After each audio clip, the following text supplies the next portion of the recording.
police were outside again last night. I watched them in the alleyway from the spare bedroom window. They couldn't have seen me. I'm fairly sure they couldn't have seen me. And anyway, so what if they had? It's not like I was doing anything wrong. It's perfectly natural, isn't it? Like the way motorists slow down to get a view of an accident. Probably the police would have assumed it odd if I hadn't been watching. I mean, I couldn't tell from where I was standing, but I bet the rest of our neighbours were watching too, all with their lights off, all cloaked discreetly by their curtains. What I didn't like was the impression I had that everyone out there was also looking discreetly at me. That the police being out there, at that time of night, was all just a show. A reminder. God, this is hard. Harder than I thought it would be. It's knowing where to begin as much as anything. I'm not Syd. I know what she thinks, what conclusions she's drawn already, but I don't process things the way she does. If she'd gone first, I don't know where we would have ended up.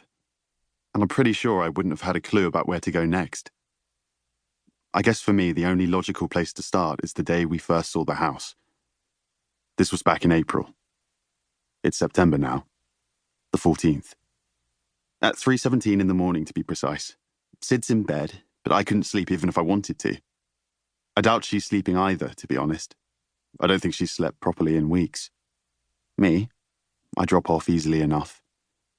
Every night I don't think I'm going to, but it's exhaustion, I suppose. The weight of worry. Tonight, though, our decision made, I just wanted to get on with it. There's a lot to get through, and not a lot of time. The open day, then. I suppose it has to be, though there's very little about the day itself that was unusual. I recall how busy it was, how many people, when the time came, narrow-shouldered their way through the front door, because there was a queue, you see.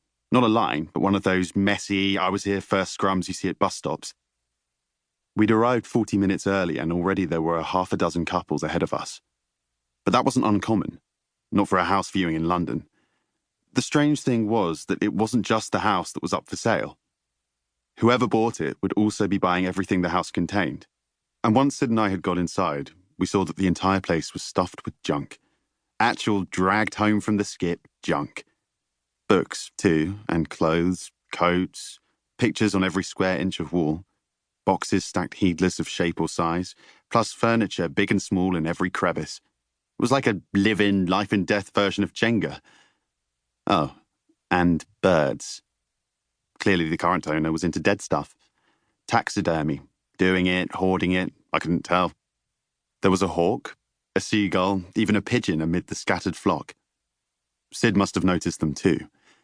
I remember being surprised she didn't turn around the moment she did and walk straight out. The story the estate agent gave us was that the owner had met a woman on the internet. She lived in Australia, apparently, and he dropped everything to run off and be with her. Just like that. He'd been approaching retirement age anyway. But even so, he chucked in his job, abandoned his friends, and signed over his house, dead pets and all, to the estate agent to sell as one bumper package, which made a good sales pitch, I suppose, and accounted for the state of the place.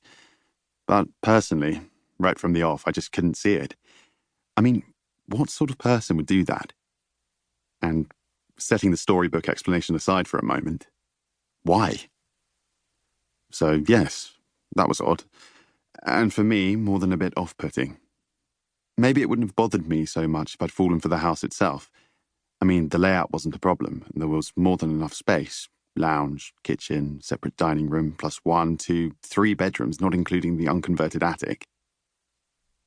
The building, though, it was creepy. There's no other word to describe it.